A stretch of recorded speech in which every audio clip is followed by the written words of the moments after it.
10ஆம் வகுப்பு கணிதம் பயிற்சி 8 4 வினாயன் 12 எளிய மற்றும் தெளிவான விளக்கத்துடன் இந்த வீடியோவில் பார்க்கலாம். ABC என்பன ஏதேனும் 3 நிகழ்ச்சிகள். மேலும் B கிடைப்பதற்கான நிகழ்தகவு A இன் நிகழ்தகவை போல் இருமடங்காகும். C கிடைப்பதற்கான நிகழ்தகவு A ஐ விட 3 மடங்காகவும் உள்ளன. மேலும் P of A வெட்டு B சமம் 1/6, P of B வெட்டு C சமம் 1/4, P of A வெட்டு C சமம் 1/8, P of A சேர்ப்பு B சேர்ப்பு C சமம் 9/10, P of A வெட்டு B வெட்டு C சமம் 1/15 எனில் P of A, P of B மற்றும் P of C ஐ காண்க. கணக்கில் முதல் லைனில் என்ன சொல்லியிருக்காங்க அப்படின்னா, B கிடைப்பதற்கான நிகழ்தகவு A இன் நிகழ்தகவை போல் இருமடங்காகும். அதாவது P of Bங்கிறது P of Aவை போல 2 மடங்கு அப்படின்னு சொல்லியிருக்காங்க. 2 × P of A. அதே போல் C கிடைப்பதற்கான நிகழ்தகவு A கிடைப்பதற்கான நிகழ்தகவை போல 3 மடங்கு. அதாவது P of C சமம் 3 × P of Aன்னு சொல்லியிருக்காங்க. அதுக்கப்புறம் நமக்கு நிறைய வேல்யூஸ்லாம் கொடுத்துருக்காங்க.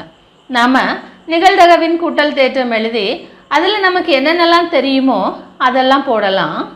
P of A சேர்ப்பு B சேர்ப்பு C சமம் P of A + P of B + P of C - P of A வெட்டு B - P of B வெட்டு C - P of A வெட்டு C + P of A வெட்டு B வெட்டு C. இதில் P of A என்ன அப்படின்னா, கணக்கில் P of Aவை அப்படியே நாம் வச்சுக்கிறோம், ஏன்னா அதுதான் கண்டுபிடிக்க போகிறோம். P of Bனா 2 மடங்கு P of Aன்னு கொடுத்துருக்காங்க, அதை போட்டுக்குங்க. 2 × P of A. P of Cங்கிறது 3 × P of A, அதை போட்டுக்குங்க. - P of A வெட்டு B கணக்கில் கொடுத்துருக்காங்க 1/6, P of B வெட்டு C 1/4 -1/4 P of A வெட்டு C 1/8 + P of A வெட்டு B வெட்டு C. A வெட்டு B வெட்டு Cங்கிறது 1/15. P of A சேர்ப்பு B சேர்ப்பு C கூட கணக்கில் கொடுத்துருக்காங்க 9/10ன்னு போட்டுக்கலாம். இப்போ நாம் இதை சுருக்குவோம். இது ஒரு P of A, இது 2, இது 3 கூட்டுனீங்கன்னா 6 P of A. சரிங்களா? இங்கே மைனஸ் மீதி இருக்கிறத அப்படியே எழுதிக்கோங்க. 1/6 - 1/4 - 1/8 + 1/15 இங்கே 9/10. இப்போ இதை மட்டும் அப்படியே வச்சுட்டு நாம் மிச்சம் இருக்க எல்லாத்தையும் இந்த பக்கம் கொண்டு வருவோம். அப்போ என்ன கிடைக்கும்? 6 P of A சமம், இந்த பக்கம் ஏற்கனவே 9/10 இருக்கா, இது அந்த பக்கம் எடுத்து வந்தீங்கன்னா மைனஸில் இருக்கிறதெல்லாம் அந்த பக்கம் வரும்போது ப்ளஸ் 1/6 + 1/4 + 1/8. இது அந்த பக்கம் வரும்போது, இது இங்கே ப்ளஸில் இருக்குது, அந்த பக்கம் வரும்போது -1/15.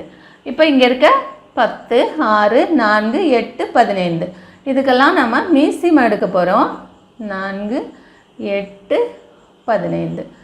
10 5 மடங்கு இல்லையா? 15 5 மடங்கு 5 போட்டுக்குங்க.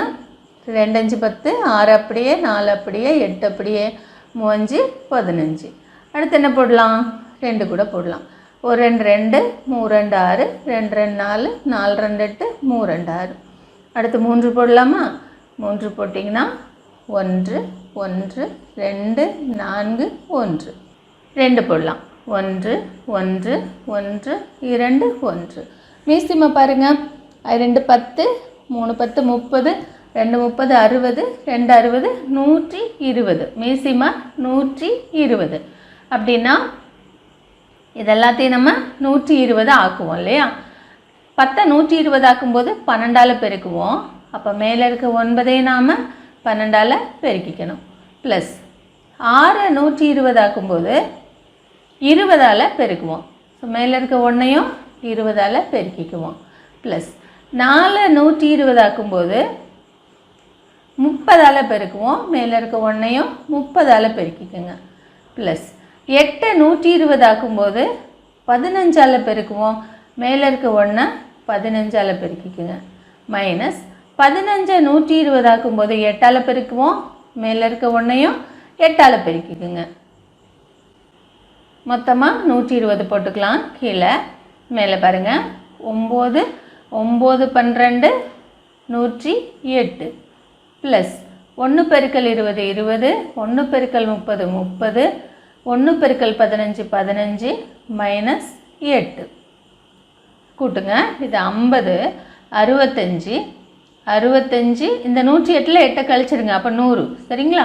165 பை 120 அஞ்சாவது வாய்ப்பாட்டுக்கு அடிங்களேன்.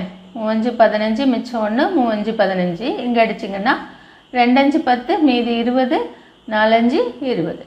மூணாவது வாய்ப்பாட்டுக்கு அடிச்சிடுங்க. 11 இங்கே 8 சமம் 11 பை 8. அதாவது நமக்கு என்ன கிடச்சிருக்குன்னா 6 இன்று P ஆஃப் A சமம் 11 பை 8ன்னு கிடச்சிருக்கு. அப்போ இதிலிருந்து P ஆஃப் A வேணும்னா 11 பை 8 இந்த 6 இங்கே கொண்டு வந்துடுவோம் இல்லையா. 8 பெருக்கல் 6 சமம் 11 பை 48. இது P ஆஃப் A.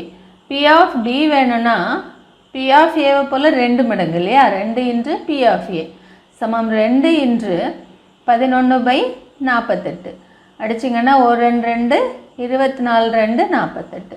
அப்போ சமம் 11 பை 24. அடுத்து P ஆஃப் C 3 இன்று P ஆஃப் A சமம் 3 இன்று P of Aங்கிறது 11 by 48. 1 3 3 1 3 3 6 3 18 11 by 16. P of A 11 by 48, P of B 11 by 24, P of C 11 by 16. நன்றி மாணவர்களே.